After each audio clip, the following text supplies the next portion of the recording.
Се радувам што денес сум во посета на Скопје и тоа на еден волку посебен ден.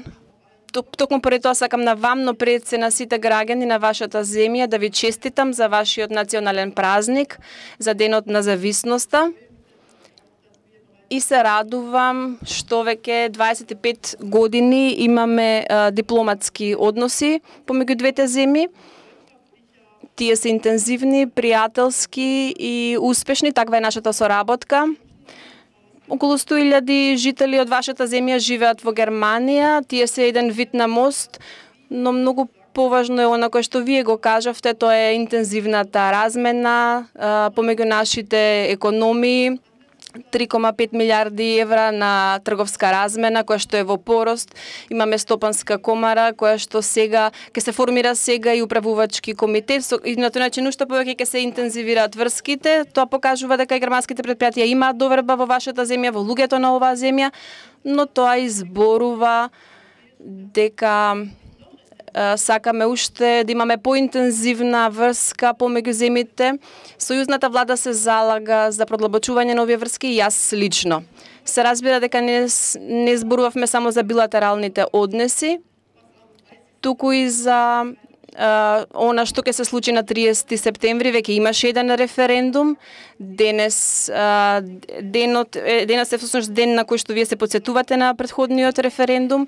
Референдумот е всушност можност за отварање на вратите на вашата земја за да учествува, да биде дел од евроатлантското семејство. Вие се поканети да станете земји членки на НАТО. Вие имате можност да пристапите во ЕУ. Потребна е уште многу работа, но предусловот е да има успешен референдум на 30 септември.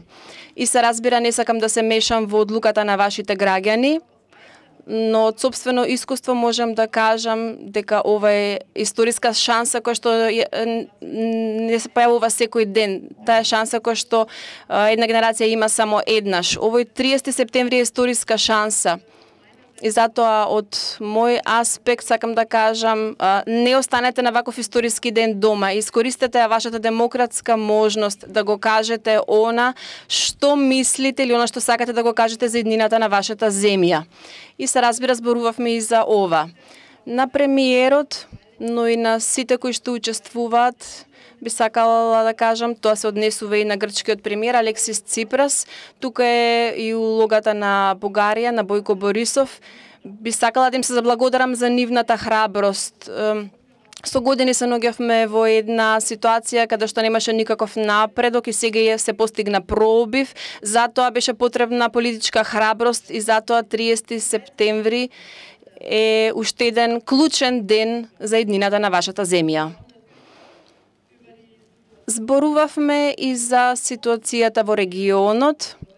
Од германска страна во 2014 година го започнавме така наречениот Берлински процес, во чии што рамки можеме да кажеме дека поврската помеѓу државите од Западен Балкан стана многу поинтензивна.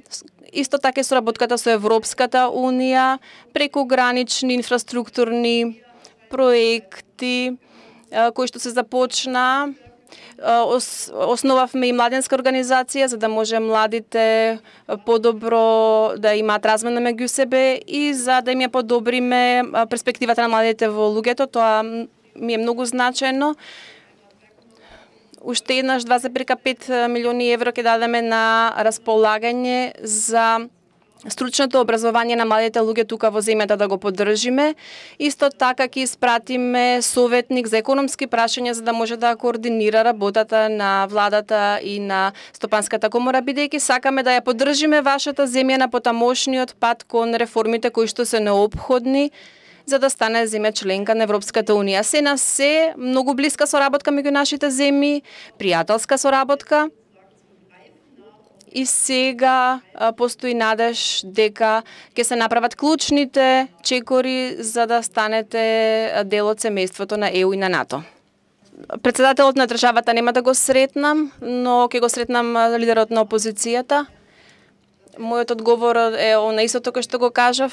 Него ќе му го кажам тоа што му го кажав и на премиерот, на господинот Зоран Заев.